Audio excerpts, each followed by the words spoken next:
नमस्कार दोस्तों, मैं हूं डॉक्टर सुरभि सोलंकी और आज हम एक बहुत ही आम और अक्सर पूछे जाने वाले सवाल पर बात करेंगे।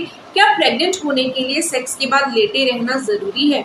ये सवाल हर उस कपल के मन में आता है जो बच्चा प्लान कर रहे हैं और अक्सर इसको लेकर कई तरह की मान्यताएं और सलाहें सुनने को मिलती हैं। कोई कहता है कि 15 मिनट तक लेटे रहना चाहिए, कोई कहता है कि पैर ऊपर करके लेटना चाहिए, तो कोई कहता है कि तुरंत उठ जाना चाहिए। कुछ लोग तो यह भी मानते हैं कि सेक्स के बाद उल्टा लेटना चाहिए या पेट के बल लेटना चाहिए। इन सब बातों से महिलाएं और कपल्स दोनों ही कंफ्यूज हो जाते हैं और वे इस बात को लेकर तनाव में आ जाते हैं कि क्या वे सही कर रहे हैं या गलत। तो चलिए आज इस विषय को विज्ञान की नजर से और बिना किसी भ्रम के समझते हैं, ताकि आपको सही जानकारी मिल सके और आप बिना किसी अनावश्यक तनाव के इस सफर को आगे बढ़ा सकें। सबसे पहली और सबसे महत्वपूर्ण बात, सेक्स के बाद लेटे रहना गर्भ धारण के लिए बिल्कुल भी जरूरी नहीं है। यह एक बहुत पुरानी और व्यापक मान्यता है, लेकिन आधुनिक विज्ञान इसकी पुष्टि नहीं करता है।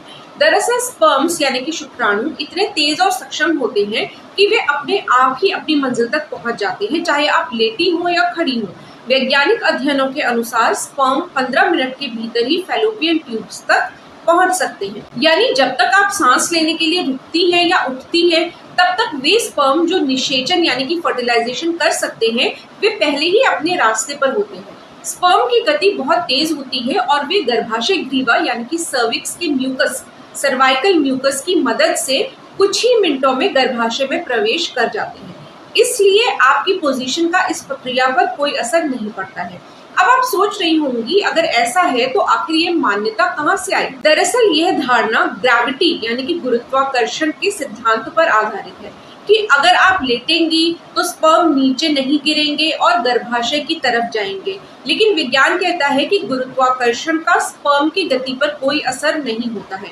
स्पर्म अपनी पूंछ की मदद से तैरते हैं और वे गर्भाशय ग्रीवा में मौजूद म्यूकस की मदद से अंदर की ओर बढ़ते हैं। असल में महिला का शरीर इस तरह से बना है कि योनि और गर्भाशय एक सीधी रेखा में नहीं होते हैं। योनि झुकी हुई होती है और गर्भाशय उसके सापेक्ष आगे की ओर झुका होता है। इसलिए गुरुत्वाकर्षण का कोई सीधा फायदा नहीं है। यहाँ तक कि अगर आप तुरंत उठकर पेशाब करने भी चली जाएं, तो भी जो स्पर्म अंदर जाने वाले होते हैं वे पहले ही गर्भाशय ग्रीवा को पार कर चुके होते हैं। पेशाब योनि से नहीं बल्कि मूत्र मार्ग यानी यूरिथ्रा से होकर निकलता है, जो योनि से पूरी तरह से अलग है। इसलिए पेशाब करने से स्पर्म बाहर नहीं निकलते हैं। बहुत सी महिलाएं यह भी चिंता करती हैं कि सेक्स के बाद वीर्य यानी कि सीमेन का कुछ हिस्सा बाहर निकल जाता है और वे सोचती हैं कि इससे गर्भधारण नहीं होगा, लेकिन यह भी एक मिथक है। एक बार स्खलन यानी कि इजैकुलेशन होने के बाद लाखों स्पर्म्स महिला के शरीर में प्रवेश कर जाते हैं और उनमें से केवल कुछ 100 ही अंडे तक पहुंच पाते हैं। बाहर निकलने वाला वीर्य ज्यादातर वह तरल पदार्थ होता है जो स्पर्म को सुरक्षित रखने और उन्हें पोषण देने का काम करता है। स्पर्म तो पहले ही अपना सफर शुरू कर चुके होते हैं। इसलिए अगर कुछ वीर्य बाहर निकलता है तो इसका मतलब यह नहीं है कि आप प्रेग्नेंट नहीं हो सकती। यह पूरी तरह से सामान्य है और इसमें डरने या चिंता करने की कोई बात नहीं है। अब बात करते हैं कि आखिर क्या चीज वाकई मायने रखती है। गर्भ धारण की संभावना बढ़ाने के लिए सबसे महत्वपूर्ण चीज है सही समय पर संबंध बनाना, यानी आपकी फर्टाइल विंडो को सही से ट्रैक करना। ये वह समय होता है जब आप ओव्यूलेट करने वाली होती है, यानी आपके अंडाशय से एक अंडा निकलता है। अंडा केवल 12 से 24 घंटे तक ही जीवित रहता है, जबकि स्पर्म आपके शरीर में 5 दिनों तक जीवित रह सकते हैं। इसलिए ओव्यूलेशन से 2 से 3 दिन पहले और ओव्यूलेशन के दिन संबंध बनाना सबसे फायदेमंद होता है। अगर आप सही समय पर संबंध बनाती हैं, तो आपकी प्रेग्नेंट होने की संभावना काफी बढ़ जाती है, चाहे आप लेटी हो या खड़ी। अगर आप अपनी फर्टाइल विंडो को ट्रैक करें और उस दिन हर 1-2 दिन में संबंध बनाएं, तो आपकी संभावनाएं और भी बढ़ जाती है। यह सुनिश्चित करता है कि जब अंडा निकले तो आपके शरीर में हमेशा जीवित स्पर्म मौजूद रहे। आप ओव्यूलेशन ट्रैक करने के लिए ओव्यूलेशन प्रेडिक्टर किट्स यानी कि ओपीकेज, बेसल बॉडी टेम्परेचर यानी बीबीटी या सर्वाइकल म्यूकस में बदलाव पर ध्यान देने जैसे तरीके इस्तेमाल कर सकती हैं। सर्वाइकल म्यूकस ओव्यूलेशन के आसपास साफ, पतला और अंडे की सफेदी की तरह खिंचावदार हो जाता है। यह एक बहुत भरोसेमंद संकेत है। ये तरीके आपको यह समझने में मदद करते हैं कि आपकी फर्टाइल विंडो कब शुरू होती है।